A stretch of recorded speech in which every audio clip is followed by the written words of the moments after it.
Hi, Rachel. Hi, Edward. How are How you? are you? Yeah, good. So lovely to see you. You too. Thanks so much for joining. It's nice to see you. We've got a couple of people that seem to be, at least initially, remotely interested in the Caribbean, which is Yeah. which is always good. But it's good to see everybody just checking in, which is fantastic. We might just wait 1 or 2 seconds. But so Rachel, is it nice and warm with you in Barbados? It is. It's boiling, actually. Do you want to see outside? Oh, don't. Yeah, go on then. I have to. I'm sorry. Yeah, show us. There you go. Hello, Flora in Hong Kong. Mick, thank you for joining. We can talk about that later on if you like, if you send me a direct message. Hi guys. Well, look, now that a lot of people are here, wanted to just say thank you very much for joining us. This is quite a unique experience, I think, for me as much as it is for Rachel. So today we are just going to be talking a little bit, pretty casual, nothing too hardcore. I think Thursday, 5 o'clock on a Thursday afternoon is sort of 3 o'clock on a Friday equivalent. So we'll try to keep it all as brief and as fun as possible, and very much lifestyle led. Obviously, we're going to talk about a little bit how Barbados has been in the press quite a lot recently with this welcome stamp. But before we get into that, now that a few other people have come on here, I'll just introduce ourselves. Rachel, do you want to just introduce yourself? Yeah, sure. Okay, so I'm Rachel McCartney. I'm the sales manager at the Terra Group. I've been working with Edward and Knight Frank for about 7 years of the 10 years that I've been in real estate, over 10 years now in Barbados. Yeah. So from Trinidad, moved here 18 years ago and have not left. This place is like home. So I am, as I said, the sales manager. So now I manage a team of 16 agents. We have, which Edward always finds very interesting. We have a team of 14 strong, experienced, knowledgeable women and 2 men who aren't too bad themselves, Richard and Omar. Yeah. And that's about it for me. Fantastic. What about you, Ed? Yeah, exactly. And for those that don't know me, so I work in Knight Frank's international team. I cover a lot of the overseas markets, but oversee our business in the Caribbean, and the Caribbean is a particular passion of mine. One of my favorite places to be, not just because of the people, obviously, but because of the amazing lifestyle benefits, obviously, which we will talk about, and which is why everybody loves all those people who do go to the Caribbean. It's why they love it so much. And want to continue coming back year after year. Rachel, so again, just very quickly, those of us who are joining us, this live video is just going to cross over some of the different countries we cover, different islands we cover in the Caribbean, for those that are interested in the Caribbean. And this is particularly topical because we'll move on to the Welcome Stamp initiative that Barbados has put together to encourage people to remote work from the islands, with sit with the laptop on the beach with your feet in the sand, and see if you can motivate yourself to actually do some work. And speaking of that, Rachel, so how's your lockdown been? What's going on in Barbados at the moment? Are people still shut inside, or are they basically carrying on as normal? No, so things have got back a lot better over the last 6 weeks. We had some amazing leadership by our Prime Minister, Mia Mottley, and we were guided really well through the lockdown. And as compared to most of the places, I think we've done really well. The island has been open. We've been out for the last, I want to say, 6 weeks or so. And, everything is sort of getting back to where it used to be, except obviously we have a bit of lack of airlift at the moment, so it's not as busy as it used to be. But places are slowly opening. Where I am right now is actually right by Seashed, which is one of the newer restaurants on the island. We have a satellite office here, and here they open Friday to Sunday, and it's busy. You can't get a table, so things are returning to normal, and we'll just see how things go. We're excited for the coming winter season. So the lifestyle benefits of Barbados and the various Caribbean is, you know, one of the things obviously that attracts people to going to the islands. So Barbados has had its sort of ups and downs in terms of the real estate relatively recently and over the last several years. But Barbados is now, you've got Nikki Beach, you've got Juju's, you've got a lot of these, plugging these places, but you know, for free. But there are a lot of these places that are encouraging more people to go, right? So it's a bit more fun. There is a bit of a scene, but even with what's going on with the pandemic, are they all still open? Are people actually able to access them? Yeah, well, I mean, at the moment, Nikki Beach is probably closed until coming closer to the winter season, but most places are open. It's not as busy in terms of there are less tables in places. Everything's a bit more spread out and everybody's following protocols. So, you know, it's going to go back to normal eventually once everything is safe to do so. I can't wait to get back myself. I'm not quite sure when it's going to be, but I can't wait to get back myself. So lockdown, Rachel, tell us briefly. I know you're always an early bird. You've got a young child like me, so you're up. I would think I'm up relatively early, but you're up super early in the mornings, right? Yeah, well, I wake up at 4, much to everyone's dismay. Everybody that gets emails from me in my office at that hour, but predominantly because a lot of our clients are working, you know, with you guys, and it's in the UK. So I tend to go to deal with clients and, you know, start my day and, you know, work out from 6 or so, and then get into the office, play with my child for a bit. Yeah, so it's quite a nice lifestyle here, which is why, you know, the whole Barbados welcome stamp is ideal, which we'll talk about in a minute. Exactly. So, I mean, obviously, we're going to touch on the various different parts of the Caribbean. It's probably easiest to talk about Barbados first, and then we can compare and contrast a little bit with some of the other markets. I mean, I know, Rachel, and you and I obviously, we talk regularly, as you do with your other contacts through the Caribbean. I mean, it's been an interesting last few months.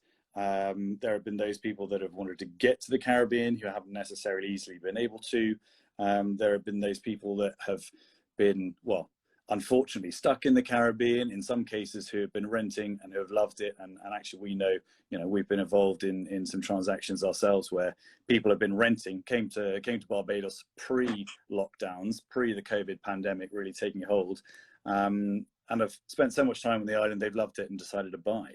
And we've certainly seen that in other islands, whether it's Mustique, whether it's been in the Bahamas, or whether it's been actually in St. Bart's as well, where we've seen the various bits of activity.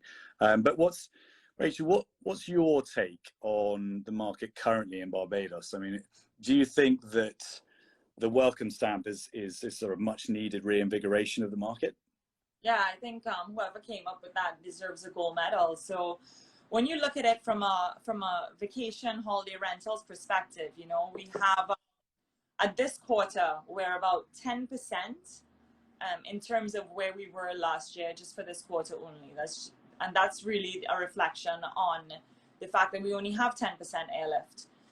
For the good news looking forward for that is for winter bookings coming up this year, sort of from October going into January, February, we're on par with where we were last year, which was a very good year for us. So, and also people that cancel their bookings due to COVID not be able to get here, instead of taking refunds, have pushed their holidays until next year. So that's a really interesting point, though, isn't it? I mean, I've had a lot of journalists that I've been talking to over the last few days, specifically asking about what the market's doing. But for those people that depend on rental income, I mean, a lot of our clients, not all, but a lot of our clients overseas, they buy these properties in the different parts of the Caribbean on the basis that they know that there's a good rental management structure in place. There's a good rental agency, but they want that income, right, for those properties. They want rental income, not only because hopefully it contributes materially towards the running costs, but in some cases it pays for their own holidays. And historically, there have been many houses that have actually made a bit of a profit, right, on the rental income. So do you think that, I mean, it's kind of my view that the volume of people at the moment who may be renting these apartments and the houses all through the Caribbean might have changed, but the people that are still renting are probably going to be renting for longer. Would you say that was the case? Well, I mean, it's the whole travel industry may shift where people may need to come and stay in places longer. And I think the good thing about what government did for us here is with this welcome stamp is try to maximize on the people that want to do that and people that are having to work from home for the next 6 to 12 months because of decisions made within their company. So for us, when you look back at for our long-term rentals, took a significant hit over the last quarter. We were down about 40% compared to last year. So since the welcome stamp has happened, basically our inquiry levels have increased within this month by 40%, and it's 40% up. Amazing. So yeah, I think that this welcome stamp is much needed for all of us. We need people that are here for longer periods that, you know, want to stay and enjoy Barbados. So we're looking forward to it. Yeah. And I think the key is that Barbados is actually one of few markets where those kind of deals potentially exist, and where we've seen a gradual downsliding of prices and values for a while, which has sort of leveled off a little bit. But you know, there's certainly, just before lockdown, there seemed to be a bit more pep in the market. There seemed to be a bit more activity. But this welcome stamp that people have introduced, that Barbados has introduced, how exactly does that work, Rachel? So basically, you have to have a job, or where in the location where you're from, you have to be employed there. You have to have proof of annual income of 50,000 US or more that's generated outside of Barbados, and you have to hold valid health insurance. When you apply, it's not overly burdened with you know, a lot of due diligence and stuff like that. There's certain documents that you need to provide, which are all on the Barbados Welcome Stamp website, and will be on our website shortly. But you can apply as an individual for 2,000 US for the year, or as a family for 3,000 US for the year. And in that family, you and your partner can work in Barbados under that application fee. And you only pay it once your application is approved. They're also working through trying to make sure that the process is as seamless as possible, and to try to have a fast turnaround time in terms of response. Yeah. But so you can bring your family here and apply for a student visa for your kids to go to school here. We have some fantastic schools in Barbados. So you have the opportunity for your kids to go to school here, or you can let them, if they have to do school online as well. We have excellent internet providers and great Wi-Fi and great fiber in Barbados. Which is I think one of the keys of, you know, in this sort of more digital nomad type age. I mean, whether you're in the south of France, whether you're in Paris, whether you're in the Alps, whether you're in parts of the US, or obviously in the Caribbean, the technology, the way the technology is adapted with the likes of these, you know, Instagram live calls that we're on now, with Zoom, with Microsoft Teams, etc., with these various different platforms that are enabling us to work. And we've had multiple experiences, and you know, we've shared collective clients doing different things, but just to share with you briefly, so one of our mutual clients, and the case is not just for them, we've seen it with other people as well, is that, you know, if you are in the Caribbean, obviously you are, depending on the time of year, you're 4 or 5 hours time difference from the UK and various parts of Europe. And there are those people who want to, you know, they are still effectively working, albeit they're working remotely. So, you know, Rachel gets up super early, as she's already said, in terms of talking about the rest of the markets. But these clients, they are getting up early at sort of 4 in the morning to make sure that they're actually still able to work a UK day. And in some cases, the children are also then getting up early to make sure that they can remote school at the same time. And you know, this technology is really allowing, I think, everybody to be a lot more mobile and to go on holiday for longer. I mean, I've had clients who've said, well, actually, Edward, we were going to go away this summer for 2 weeks. We're actually going to go away for 6. You know, I'm going to have 2 weeks holiday, and then we're going to stay for another month. And, you know, the rest of the family and the children are going to stay and hang out. And, you know, I might join them for a lunch or for a quick swim, as I'm sure you guys don't. But, you know, a quick swim during the afternoon, or it means you can go out for supper on the beach and have a drink in the evening and relax. So you get the benefits in the evenings and outside of office hours, right, of being in a tropical location. But then you're still able to sort of log in. But Rachel, is there anything else that you particularly want to add about Barbados? No, well, I mean, I think that I've said quite a bit, and I know that Barbados offers, and this is a plug for Barbados, but the most compared to any of the other islands in terms of like culture, genuine island lifestyle, accessibility, and all of those things. But how would you say it compares to the wider markets in the Caribbean? And what have you been seeing? Yeah, it's a good question, because for the majority, I think, of our clients who we talk to about the Caribbean have at least been before. But then we get many, obviously, that have been, who are saying, well, Edward, I've been on your website. I've looked at some of your various different buying guides you've got for the different areas.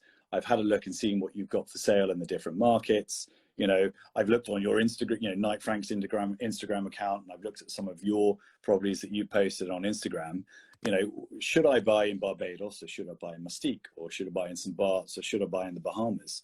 And that really comes back down to the different lifestyle, the different makeup of your family, how you like to live your life, how you want to go on holiday.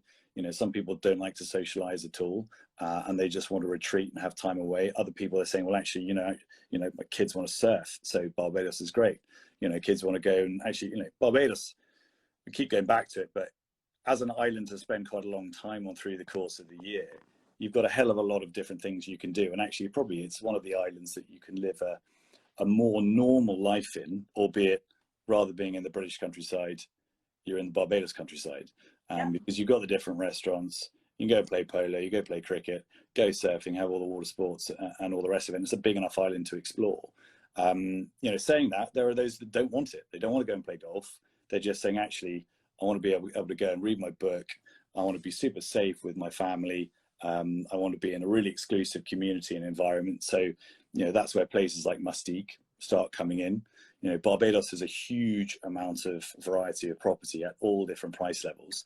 And then you've got Mustique, which is this incredible environment. You've only got 110 or so houses.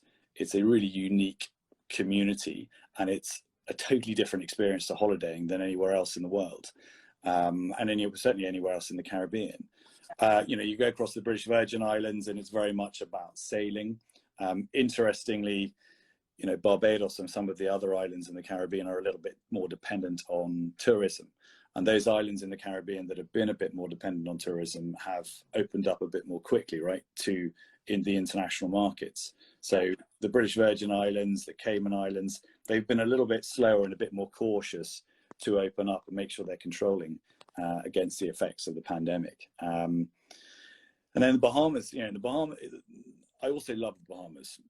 And sort of slightly selfishly, the Bahamas was the first place I ever went to, was in the Caribbean. And I flew over that water, having only ever been in France and in southwest of the UK.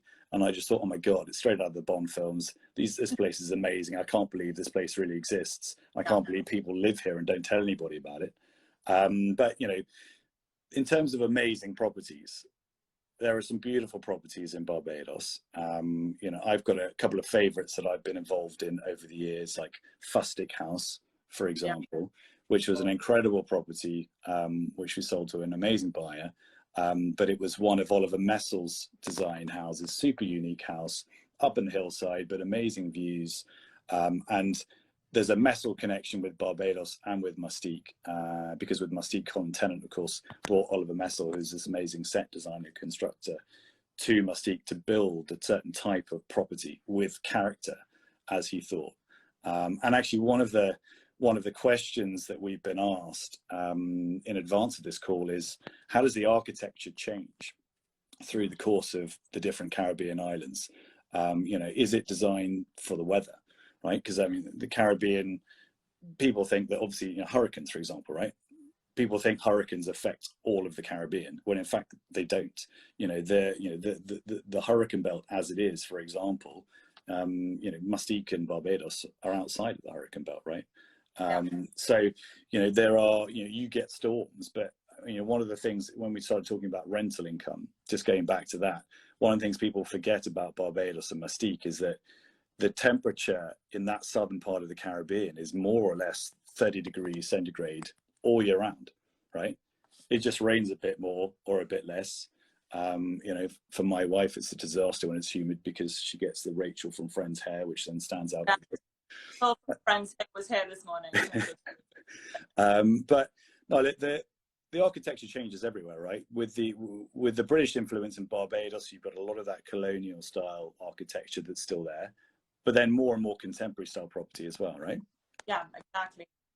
So I have another question for you. So you've seen what you've seen happening in the UK and globally over the last few weeks, and how does it compare to what you're seeing in the Caribbean? It's yeah, no, it's an interesting question, and I think the main difference, if you like, is all about accessibility. And look, the Caribbean, you know, even pre-COVID, I knew about the Caribbean being written about actually in a sort of pandemic environment as being somewhere that was relatively safe places to go. They can close the borders pretty easily. They can protect their population and any tourists and other people that are there. You know, Europe is so heavily connected, and we are also heavily connected today that actually, you know, the larger land masses are a little bit more vulnerable to this. You know, the deals that we've been doing, for example, through the markets in the south of France or in Paris, have been to a lot of domestic European people. I mean, we've had people driving from Oslo down to the south of France. You know, people in Monaco saying, well, actually, my apartment is tiny in Monaco. I say we want a nice villa with a pool in the south of France. And for various parts of the Caribbean, I actually think it's become more interesting for a lot of people.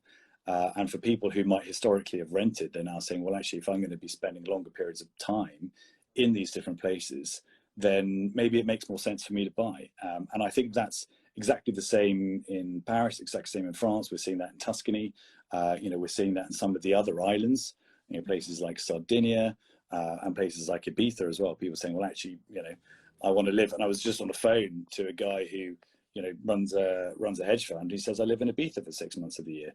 And to live in that kind of environment, right? It's, you know, whether you're living in Barbados, I'm still not sure whether I could motivate myself to get up every morning and to actually get up and do my job. But I know you have a personal trainer that gets you going in the mornings. But so I've seen a couple of other questions just briefly on the market. So what's going on in Barbados? So that we are still seeing inquiries since the welcome stamp came in. I think we had a 60% increase on a weekly basis in terms of the inquiries that were coming in for Barbados. You know, places like Mustique, again, I've had lots of inquiries from people looking to buy Mustique. And again, whilst people have been in Mustique and haven't been able to arrive or leave, they've still been doing deals in that marketplace. And Mustique is a market where prices tend to stay quite similar for a long period of time. And people keep those properties for a long sort of 10 to 15 years and longer periods of time as well. You know, St. Bart's has been a very much a sort of a super rich type comparison to Mustique. You know, a lot of the biggest deals that are done in the Caribbean are in places like the Bahamas, more recently in the last few years, and in St. Bart's. You know, St. Bart's has got, you know, you've got a Michelin-star restaurants in St. Bart's, you've got amazing shopping in St. Bart's. It's a beautiful environment. I personally love it, not only because of that sort of south of France, Ibiza type beach vibe that it has, because you have some really colourful and amazing contemporary architecture. And the topography of St. Bart's is very much as a ridge running, for those that know it, there's a ridge running along the top. So it means that virtually all the properties, or a large amount of them, have incredible views. I'll tell you another time about a paddleboarding accident I had in St. Bart's where I wrestled with a sea urchin. But the British Virgin Islands really got attacked by the hurricanes in the past and is in some parts still recovering. It is somewhere where actually you can do some deals. There is quite good value to be had in certain parts of the BVIs, but you know, as I say to all buyers, if you're going to go into that market, you need to go into that market with your eyes open. You know, if you are building something, if you're buying something that's been damaged by the hurricane or past hurricanes, don't just patch it up. If you're going to go in there, make sure you're building to proper Miami, you know, sort of Florida, Miami hurricane codes. Make sure you're thinking about the environment in terms of making sure you're a good steward, right? Which is so important all through the Caribbean. You know, whether you're on a larger island or whether you own a private island, like Little Pipe Key, for example, which was selling for $85 million in the exhumas. You know, being a good steward, and Mustique has Mustique's doing a huge amount of work in terms of conservation for that island. You're replanting coral. You know, they want to be carbon neutral at some stage in the future. And I'm sure this is something that actually all different parts of the Caribbean are wanting to make sure that they're tapping into all of that. In terms of other markets, you know, the Bahamas has got a few luxury marketplaces as well as main markets. And that's probably something we should talk about with regards to Barbados. Is it's not just, you know, not all of these locations are just for the super rich, right? You know, there is, like in Barbados, you've got the West Coast, which is the more expensive part of the island. The South Coast is that much more affordable, and you've got properties starting at what kind of prices in the South Coast of Barbados? On the South Coast, if you're looking at beachfront, you can probably pick up an apartment sort of in the $450,000 range starting. Yeah. $450,000 US, yeah. So it is relatively affordable, and it's the same in the Bahamas. I do get asked quite a lot about investing in the outlying islands in the Bahamas, and where often you are offered deals, you know, a lot of these places come with a bit of baggage behind them, and I think, you know, you do have a bit of extra risk sometimes in these locations, which you need to think about. But you know, the likes of the sort of the main gated communities, you know, Life of K in Bahamas, which is sort of the, you know, you got Sean Connery and all these sort of famous owners who are there, which is kind of the original old school community. Old Fort Bay next door as well. Both of these markets have had quite a lot of interest in the last few months. Albany, you know, Albany is probably the young gun in that market. You've got a lot of new development there, some fantastic, incredible super prime apartments. You've got a super yacht marina and some amazing golf courses. And then the other side, you've got Ocean Club, where you've got Four Seasons, and, you know, the Atlantis Hotel is along that side of the beach. But there are deals to be had in many of these environments. But, you know, if you're just starting out looking to, you know, saying, well, actually, the Caribbean sounds great, you really do need to go into those markets with your eyes open. And you really do need, Rachel, right, to get in touch with someone like you who knows what you're doing, or you and your 16 dynamic ladies, right, who are delighted to welcome clients to Barbados and make sure they know where to get the best rum punch on the island. And that was one of the questions, you know, people are asking before this, like, where's the best value in Barbados, or where do you see the best deals? And the thing about it is, Barbados is small, and you can't really pinpoint a location that has the best deal, but you need to find an agent that's knowledgeable, knows the market, that is experienced, that can find you those deals. You could start with looking at where has oversupply, and in Barbados at the moment we have a lot of oversupply in beachfront condominiums, sort of sub 2.5 million. And so there are a lot of deals to be done where you can pick up a great apartment beachfront on the West Coast for a fantastic price. But you got to know who you're talking to, which is why it's important to talk to. Absolutely. Again, for those of us that are still with us and haven't been bored out of their minds listening to us just talk very informally about the Caribbean, that is what we're doing, talking about the various markets in the Caribbean, what the sort of different lifestyle characteristics are of the different islands, just very briefly talking about those different markets. If you do, so Edward, if I was a buyer in the UK, how should I start looking to buy in the Caribbean? You know, what should I be looking out for, or should I just call you? Look, I always say, just, you know, before I go to do anything, even if I'm trying to buy a house myself, get on the internet, get on the websites, you know, have a look at, you know, Barbados has got the Big Red Book. We have buying guides for Barbados, as we do for the other bits of the Caribbean and the other markets. We have some fantastic publications. We've just launched our Waterfront View publication, which has got some waterfront properties all throughout the world, including in the Caribbean, whether in the UK and Europe, the US, and elsewhere, Australia, and other parts of the world in which we work, and which Knight Frank operates. One of the nice things, I suppose, about coming to the international department and to speaking to somebody like myself for the Caribbean is that in overseeing our Caribbean business, I've been to all the islands in which we work in. I've been to the majority, not all, but the majority of the properties in which I have some sort of responsibility for. And I spent time in those markets, and I can hear some of you saying what a hardship. It's not. It's lovely, but it's I spend time with Rachel and the team. I spend time with the owners who are there, so I really get to know from the owners themselves sometimes. And we talked about Fustic House. So Fustic, I can probably share a brief story in terms of how engaged we get sometimes with the owners, so we can then inform intelligently the buyers. We spent 48 hours with that owner, going through the history of the property, what he does there, how he entertains there, where he likes to eat in the mornings, where he likes to have dinner in the afternoons, talking about the staff that look after them in a lot of these places. If you're in an apartment and you're managing it yourself, it's a different experience. But if you are in a larger house, and the holiday homes are a big part of supporting local communities, and they're a big part of creating jobs and creating work for a lot of local Caribbean people.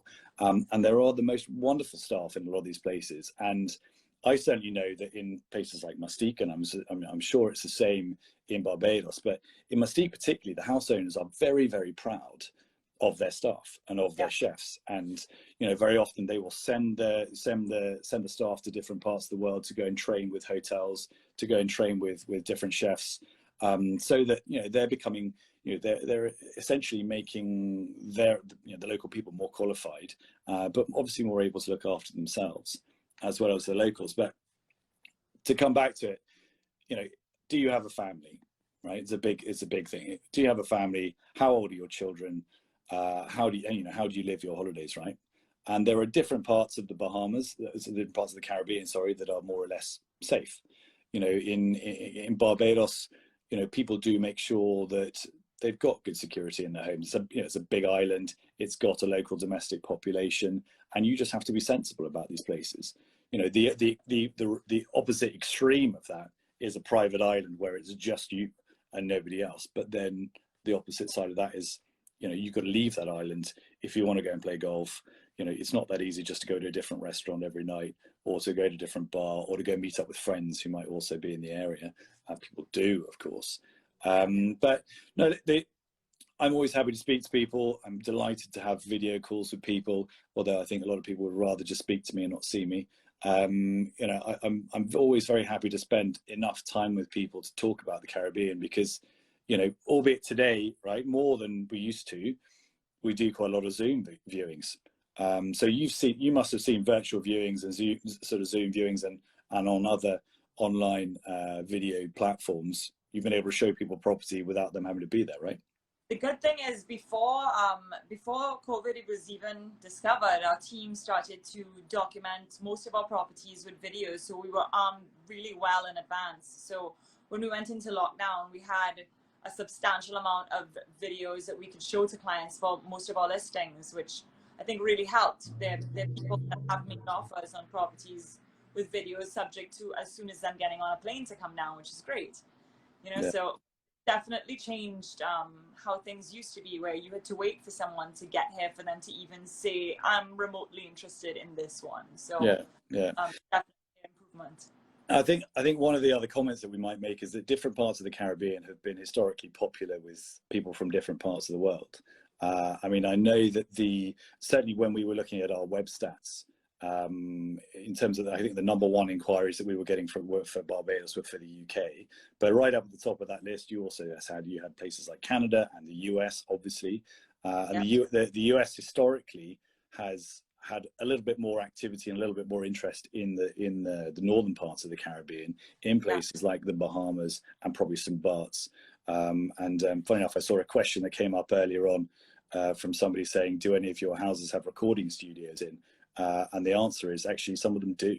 And I've got clients who are professional musicians who have been in their properties in different parts of the Caribbean during lockdown, and they've actually been recording music whilst they've been there. And there is at the Inn Rock Hotel, actually, in St. Bart's, there's a villa there called Villa Rockstar that you can rent, and they've actually got the sound desk that John Lennon used to record Imagine, and loads of famous people have been to record and have been to record music in those places. But one of the questions that we had and that I've seen is somebody saying, what are the main misconceptions about the Caribbean markets? I don't know if, Rachel, you are aware of any particular misconceptions that people have. But Yeah. yeah, no. Oh, I mean, you and I know is that people say, you know, you only come here at Christmas. You only come here winter season, when Yeah. actually not the truth.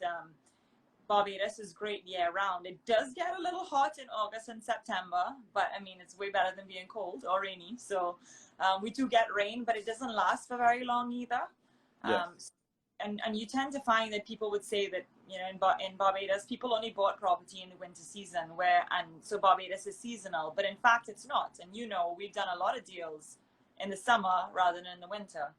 So yeah, in many ways, I think it's probably a little bit like I know that for the Alps, in the Alpine regions, you know, that people think, again, you just go at Christmas time, but actually in some of the Alpine resorts that we work in, they're actually busier in the summertime. And it's the same actually for places like Aspen in the US. These places are incredibly busy during the summertime when not everybody naturally thinks about those kind of locations.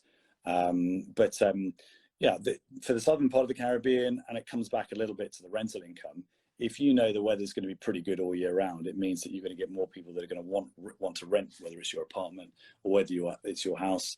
And in terms of an investment, albeit I don't really like discussing the Caribbean particularly as an investment, because I think it is, you know, there are better investments that you can make elsewhere.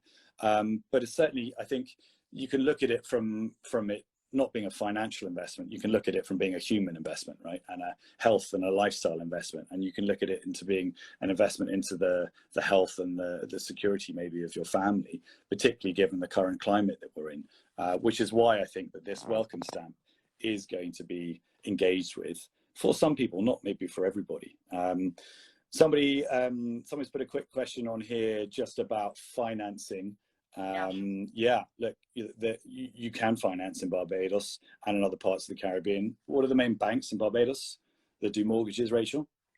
So at the moment there is RBC and CIBC First Caribbean. Those are the two banks here that offer US dollar financing, and there are a couple other options. But also I know that, you know, you guys with Knight Frank in the UK do offer financing services for some of your clients as well. Yeah. Absolutely, and we've just done that recently with Knight Frank Finance in helping somebody actually refinance something in London and borrow through a particular leading bank in Barbados. And it's the same in a lot of other islands. Not all the islands, funny enough, not all the islands readily offer mortgages. It tends to be the larger, more established islands. For those of us that are still with us, and we will wind up very, very shortly, we have been talking about the Caribbean. We've been talking about real estate in the Caribbean. We've been talking about some of the advantages of going there, why people are going there. We've been talking about the effect of the welcome stamp, which is this new visa initiative that Barbados has brought through in terms of trying to reinvigorate interest in the Caribbean and to try and encourage those of us that have been working from our tiny little shoebox apartments or houses or wherever they've been, that they can be just as effective and still do their jobs in the sunny islands in the Caribbean. Just trying to think about any other questions that we've seen here. Somebody's mentioned sea levels, right? Maybe that's one of the, and then Rachel, you can have a quick comment to close. Sea levels are, people ask me a lot, and journalists and clients ask me a lot about climate change, about hurricanes, about sea levels rising. And I think in all different parts of the world, whether you're in the middle of the forest in Provence and you have risks of forest fires in the summer months, whether you're in the mountains and you're potentially at risk of avalanches or, you know, heavy snowfall, etc. It's the same in the Caribbean, or if you are in a waterside type location, you have to be aware of what climate's doing. You need to be prepared for it. You do need to think in advance.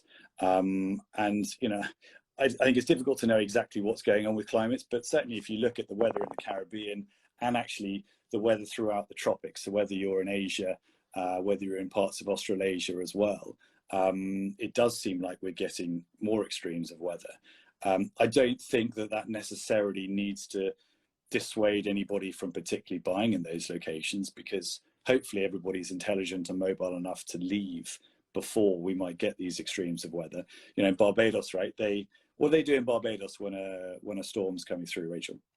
So we have, again, great leadership. We know in advance, everybody gets themselves prepared. They know what they need to do. There are hurricane shelters involved. But the one thing about Barbados and hurricanes is, I mean, and I will knock on wood, is that, you know, we have not been affected in many, many years. But Bajans will tell you that, and I hate to say this, but they do. They say that God is a Bajan. Every time it happens, there's a force field, is what they say, around Barbados.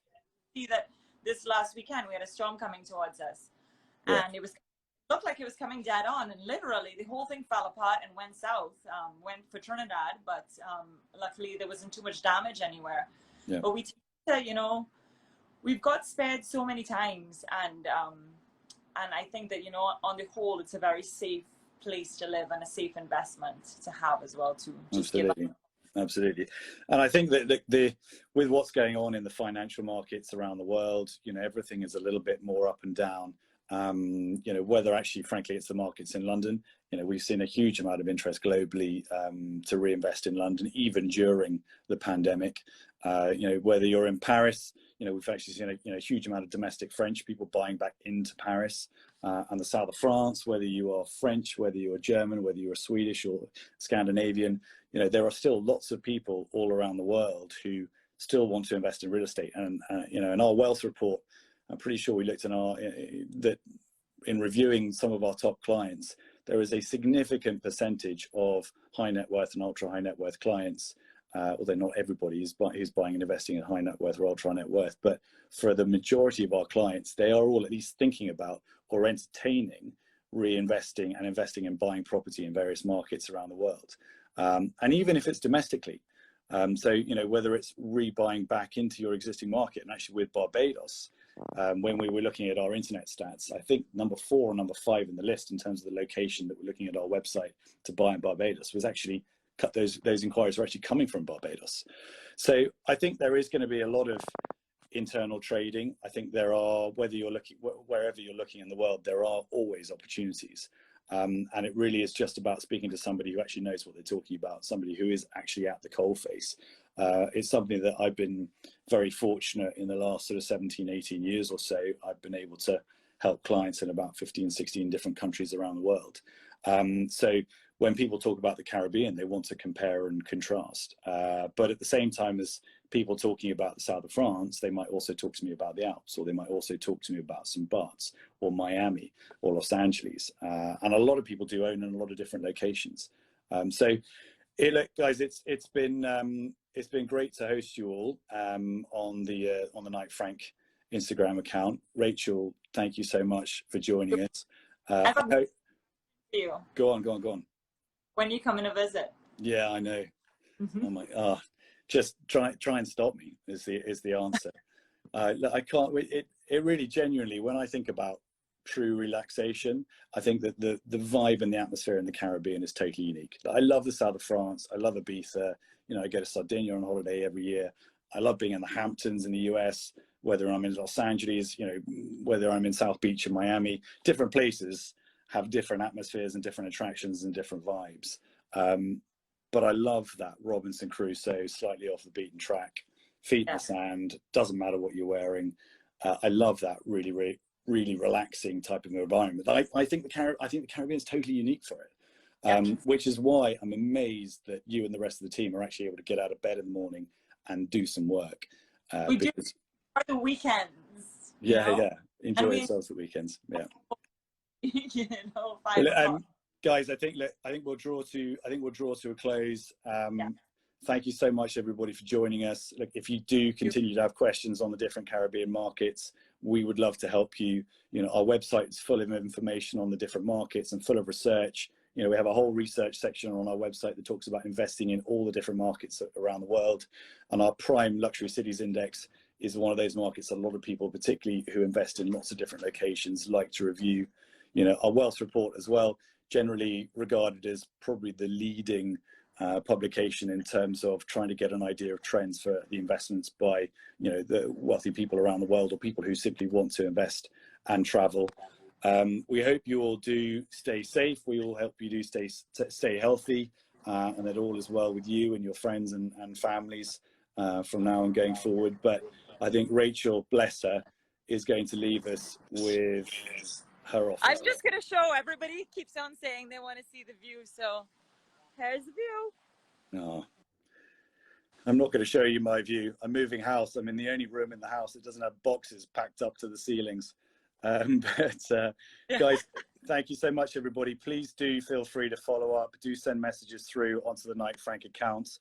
If you want to contact Rachel directly, you'll be able to find her contact details. Do reach out to me directly on my personal Instagram account as well if you want to. But on the Knight Frank Instagram account, it's been great to host you all. And I think there are probably some very relieved people who've been managing this and overseeing this from Knight Frank's perspective that are glad that we haven't said anything controversial or too controversial. Yeah. But thank you all for joining us. Thank you all for joining this light-hearted and general review of the Caribbean. But we would love to talk to you guys if you do have any questions on any of the markets that we cover in the Caribbean. And it's been a pleasure entertaining some of you who felt like you've been entertained for the last 45 minutes or so. Thanks, guys. Cheers. Thank you. Bye.